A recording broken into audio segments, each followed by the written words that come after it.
Welcome back to First Take. Time for our DraftKings First Call Parlay. We got 3 picks for you. Wilbon, you're up first. You got Şengün scoring 20 or more points. Why? He better score more than 20 points. He was 6 of 19 in game 1, and he scored 19 points. He's going to have a better night. He better have 12, 13 field goals. If they're going to win this game and even the series, Şengün's going to have to score. We don't know how effective Kevin Durant will be if he's out there. If you said 25, I would take that.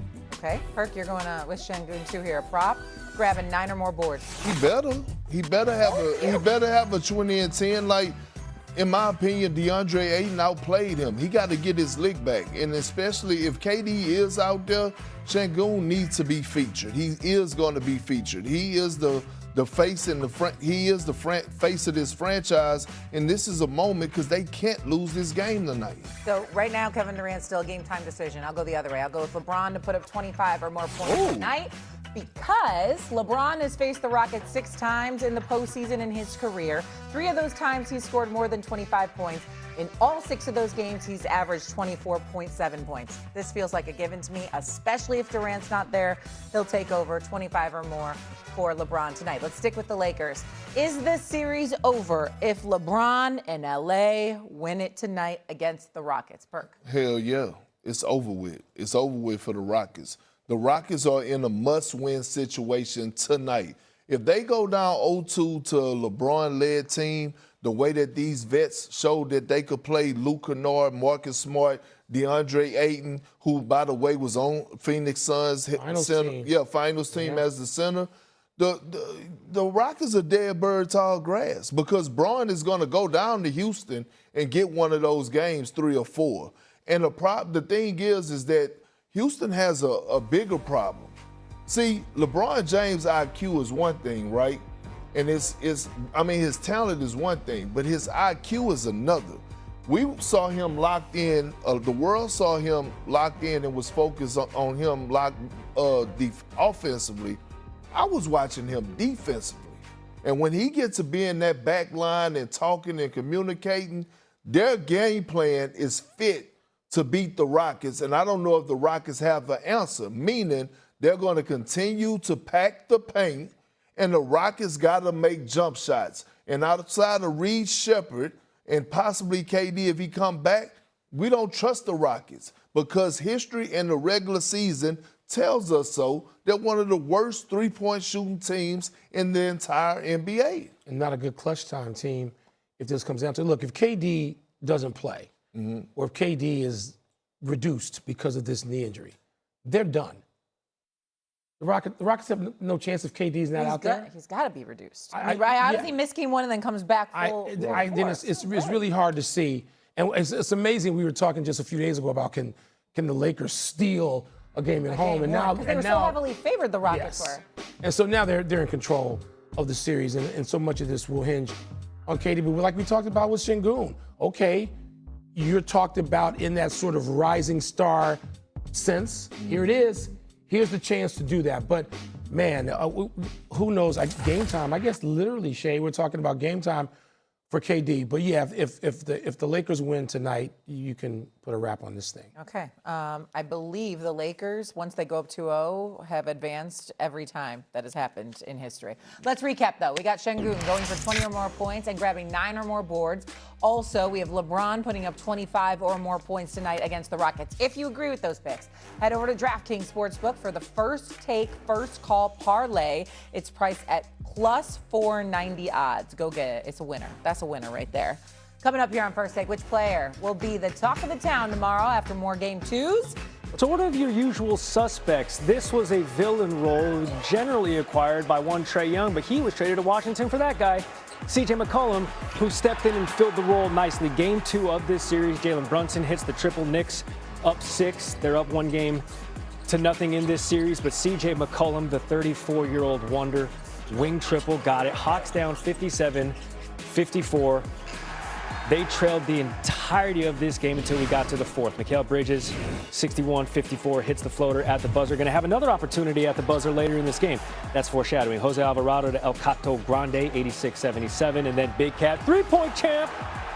3 of his 18 points. Knicks go up 89-77. It's a double-digit lead for New York. They were up 14 at one point in this game. CJ McCollum gets the handoff, gets chippy with Jose Alvarado, who had 9 minutes off the bench, 0 points, but 2 chippy little lips.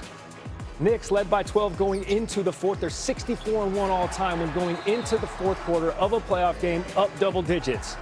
We're going to have to rewrite that history. Knicks up 8. Nickeil Alexander-Walker, triple.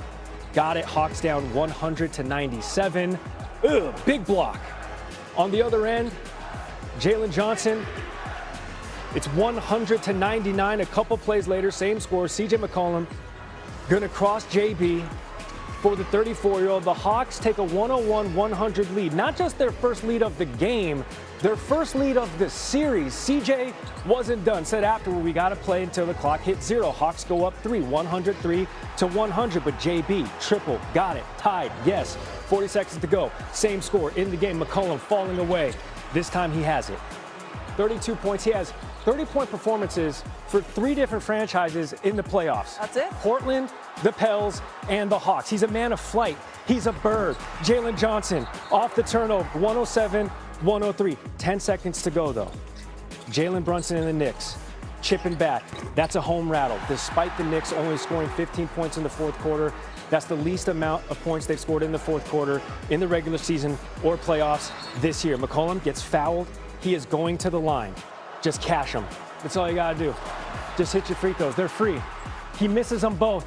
Mikal Bridges, I told you he's going to have another opportunity at the buzzer. No. Oh, no. Off the front lip of the cup, and that is how the Hawks come back down double digits to even the series that now shifts to Atlanta, 1 game apiece. You heard us, now you see us. Gary Streisky, Christine Alexander, NBA analyst Kendrick Perkins joining us now. Perk, what was the biggest reason for the Knicks' collapse? Well, number one, they don't play any defense. And it starts with the head of the snake and big body Brunson, but he got to be better, a whole lot better. When you talk about being a legit title contender and leading the team to trying to get to the promised land, you got to be able to slide those feet, and he's not doing it. They're searching them out, and especially C.J. McCollum, and they're getting the isolation and one-on-one matchup against them. But also, the Knicks don't do a great job of doing the little things. They're not going for the 50-50 balls. They're not getting back in transitions. They don't have a no layup rule. You look at teams like OKC and the Boston Celtics, you can tell what a championship, you can see what a championship level defense look like. And then when you look at the Knicks, you just don't see the same. No layup rule. I remember a Knicks team that made you think twice before you entered the painted area. They were certainly going to do something mentally or physically. Let's give the Hawks, though, Perk, a lot of love right here as well. Going into a hostile territory that is Madison Square Garden, what was the key on Atlanta's end to even the series? Well, I mean, it's a few things. I mean, you look at it, obviously C.J. McCollum, a veteran that could get a bucket, one of the best mid-range bucket getters that we've seen, but also Jonathan Kuminga, bringing that championship pedigree from Golden State and getting it done off the bench. His energy was contagious. When they needed a spark, he came in and did what he needed to do. Nickeil Alexander-Walker, bringing his playoff experience and his offensive presence. And all of a sudden, you saw a Hawks team, as the game kept going, they started to continue to develop confidence. And they just kept hanging around until it was one play after another, and all of a sudden you saw them come out victorious. Now they take an even series, Game 3 Thursday night, back on their home court in Atlanta. That's the Eastern Conference goings on. Perk, stand by. We got some Western Conference things happening. Yes, we do. Let's take it to what we saw between the Timberwolves and the Nuggets. Game 2. Nikola Jokic, as always, ready for this one. Final seconds of the half, though. Jamal Murray keeps it from beyond half court, and it is good. You would think a moment like this was enough to take you through the rest of the game because it tied it up 64 at the half. However, the Nuggets were down by 2. Nikola Jokic said, I don't like that. Let's get up on this one again. Drains the 3. Nuggets take a momentary lead. Still here with Jokic. 16 points in the third quarter for him. They were up by 3 after 3. On to the fourth we go. Under 5 minutes left to go. Jokic can't get the layup to go. Minnesota now in transition. Dante DiVincenzo finds a wide open Jaden McDaniels for the dunk. So Minnesota was starting to feel good too, huh? Jokic, though, tries it. again with the miss. DiVincenzo again comes up with the loose ball, shrieks away for the layup. The T-Wolves up by 3. Off the Anthony Edwards miss. Rudy Gobert grabs the offensive rebound, throws it down on Jokic. And Jokic would take note of that with a permanent marker. It would stick in his mind, drives and returns the favor as he throws it down on Gobert. Getting him right back. Nuggets down only by 2. Murray, though, misses the step-back jumper. DiVincenzo gets the rebound, finds Julius Randle, gives it back to DiVincenzo, who is having quite the night. With the dagger slam, Alex Rodriguez and Randle are fired up. T-Wolves go on to win 119-114. So the series is tied up. But Rudy Gobert got the best of Nikola Jokic in Game 2, holding him to 1 for 8 of shooting as the primary defender, including 1 for 7 from the field in the fourth quarter. 7 of the 8 shots against Gobert were contested, and Gobert did not finish in the top 3 for Defensive Player of the Year. And let's just say he used it as motivation. 3 or 4 times in the clutch when Jokic was trying to go one-on-one with you and wasn't successful. What were you seeing in that? How were you able to? I was lucky because I'm not a top 3 defender. Cannot do that. So I was lucky. What were some of the keys offensively as to really getting a rhythm? Go out for Jokic, Jamal, all the bad defenders, Tim Hardaway, Cam Johnson, Aaron Gordon, the whole team. Like, just go at them. They're all bad defenders. Yeah, they're all bad defenders. Yeah. Interesting. Perk, you make that of what? What did last night's game mean for this series, and what did that post-game locker room sound mean for what's going forward? Well, look, from that soundbite from Jay McDaniels let you know that it's real smoke and it's beef and they ready to make hamburgers. This is a real rivalry, right? They didn't have enough battles throughout the course of the years in the postseason. We could call this a legit rivalry, and he's absolutely right. And we saw last night the effect of the Timberwolves being able to put Murray and Jokic in action and make them guard. And that's what ended up happening. All of a sudden, you didn't see they didn't have their legs last night offensively at the end of the game. We saw Jokic airball a 3-point shot. We saw Rudy doing a hell of a job in making sure he stayed out of foul trouble, but steady played some hell of a defense on Jokic. And again, when you think about the Timberwolves, they were down 19 at one point. They just kept chipping away. And if you're the Nuggets, you got to figure something out.